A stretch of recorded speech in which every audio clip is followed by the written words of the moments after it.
តែនឹងឡាស៊ីកាសូមចេញខាងនេះចា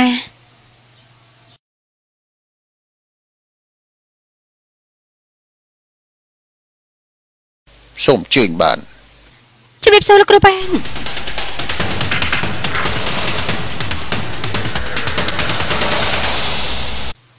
ចាមានអារម្មណ៍យ៉ាងម៉េចដែរទៅបាននៅសុកក៏មានអារម្មណ៍ពឹបដូចជាកាត់ខ្យល់រួចហើយក៏មានអារម្មណ៍ឈឺនៅចំបេះដូងអញ្ចឹងឲ្យពេទ្យសុំពិនិត្យមើលបន្តិចបានអរគុណហើយបាទ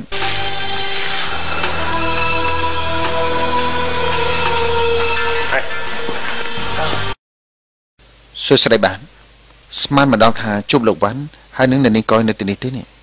មានអ្នកណាកើតអ្វីដែរទេបាទឬមួយក៏អ្នកនាងកានិកាអត់មានអ្នកណាកើតអីទាំងអស់ម៉ាក់របស់ខ្ញុំសុខសប្បាយទេ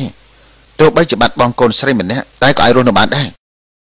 នៅដើម្បីចាំមើលកម្មពីតាមស្នងអាពួកទៅផ្ទះប្រយមនេះហើយបងនេះឬមួយក៏កម្មពីវាតាមមកដល់លោកហើយតើបានជាមកដល់មន្ទីរពេទ្យ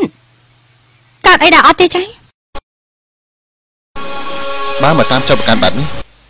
ខ្ញុំមិនចាំបាច់ត្រូវឆ្លើយទេហើយផ្ដាំទៅជំរាបលោកអ៊ំថាឲ្យឈប់យករឿងផ្ទះភយមទៅនិយាយហោហែនាំឲ្យកើតរឿងអាស្រូវប្រយ័ត្នខ្ញុំនឹងប្តឹងពីបទបរិហាគេណា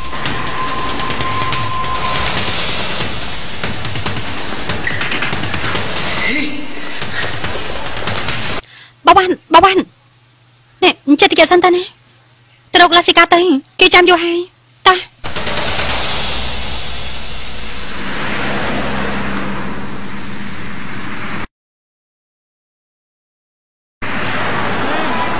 ឆ្ងាយដែរទេឆ្ងាយដែរតែនំមកបន្ថែមទៀតហើយណាអរណែឡាស៊ីកាតើលោកគ្រូប៉ែនថាយ៉ាងម៉េចដែរទៅពីនេះហើយតើអត់ឃើញមូលហេតុទេអត់ឃើញមូលហេតុទេគឺជាស្អីទៅបើចឹងញ៉ាំឲ្យឆ្អែតទៅណាតោះ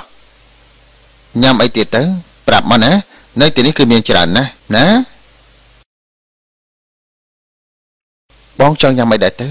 ទីនេះមានទាំងអាហារអេសានអាហារកណ្ដាលគឺទីនេះឲ្យបានឯងចង់ញ៉ាំស្អីទៅការពិតទៅគឺខ្ញុំចង់អាហារនៅខាងជើងណាអញ្ចឹងហ៎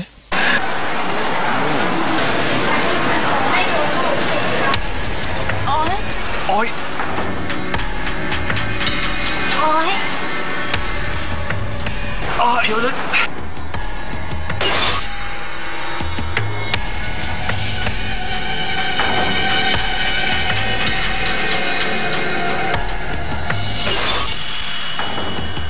ឈឺទៀតហើយមែនទេចាតើរួចដែរទេឡាស៊ីកាឈឺទៀតហើយបង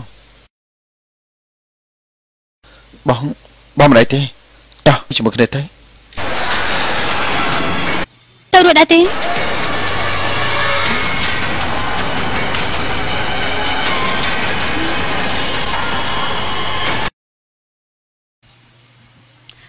អូខេដែរទេ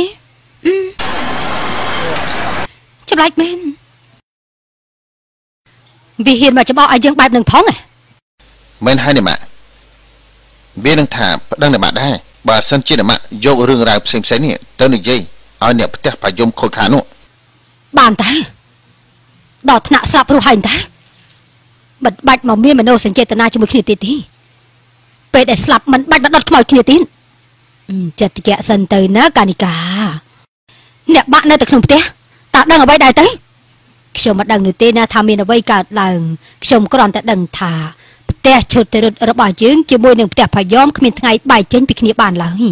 សូម្បីតែជាការធ្វើផ្ទះមួយនេះការដាក់សសរកណ្ដាលក៏ដាក់ថ្ងៃតែមួយនឹងផ្ទះផាយ៉មតែឲ្យបបាយគ្នាបានយ៉ាងម៉េចទៅអាកូនផ្ទះវានៅតែផ្ទះនោះទេអត់ពាក់ព័ន្ធជាមួយមនុស្សក្នុងផ្ទះលោកប៉ានេះម៉ែនៅយ៉ាងម៉េចនោះខ្ញុំមិនខ្វល់ក៏ប៉ុន្តែចំនួនរបស់ខ្ញុំនេះចំនួនកូនចំនួនចៅកាត់កាលគ្នាហើយណាស់ទេបាទ